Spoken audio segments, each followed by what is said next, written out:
This is a 2011 Jeep Wrangler. It's a two-door hardtop. Now, the thing that makes these little Wrangler two-door hardtops nice is that they're small and light.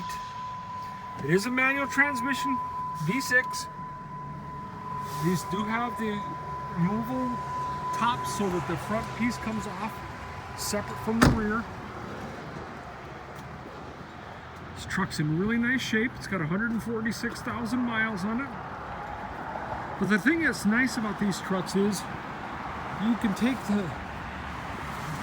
the modern side-by-side, which you pay $30,000, $25,000 for one that's loaded up.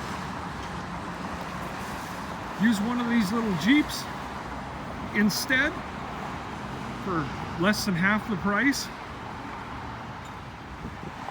Still be able to go wherever you would with a side-by-side.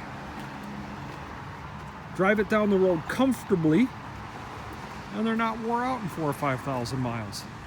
If you want to call us, 701-223-1057. Look us up on the web at jimstrucks.com. Stop down at 1500 East Main in Bismarck.